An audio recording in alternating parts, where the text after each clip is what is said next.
Hi everyone, this is Tim. In this video we want to review how you can link or create a new ES record right from your vacant building inspection. Let's use 3725 South Compton as an example.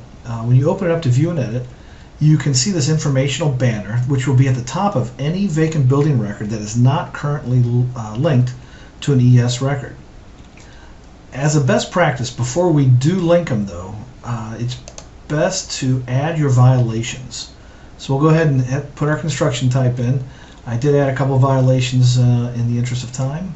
We'll do one more and we'll get this guy linked up. So once we've got our violations added and notes added, we can come up here and we'll just save this guy. And we can click here to link. Now, something to note here as well. We are at 3725 South Compton. We have an exact match that we're presenting here.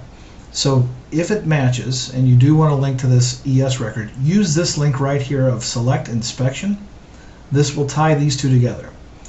If, for example, this was 3727 South Compton, maybe a two-family on the same parcel, and this was 3725, this is the time you'd want to use this Create New ES Inspection button.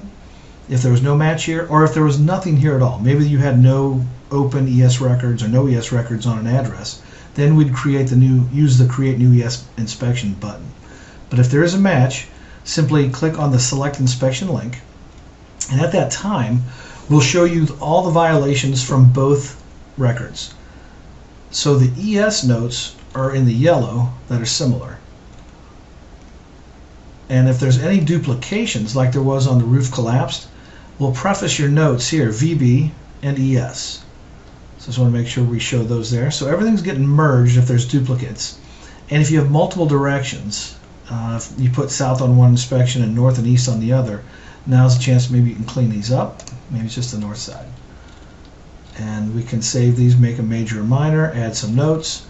And once you click on select link to selected ES, the banner goes away, and we provide a link to that ES record. You click on this, we'll open that ES, open in a new tab for you to review. But now all of your violations are here on your vacant building record and on your ES.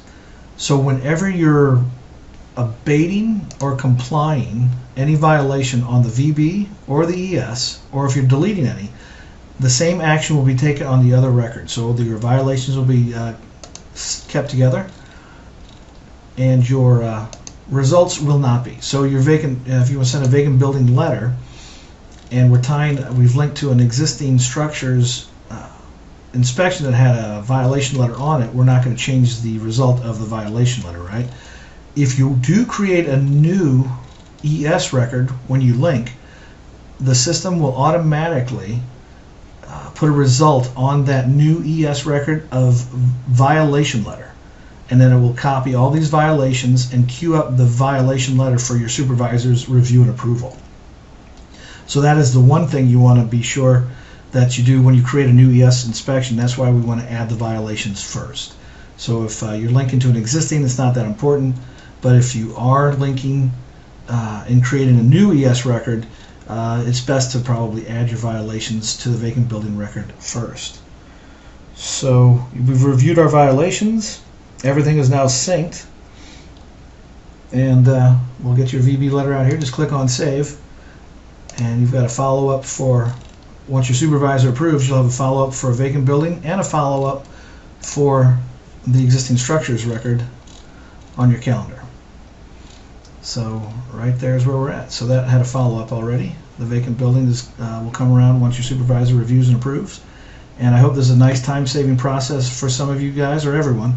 And if you have any questions, please let me know. Thanks so much for your time.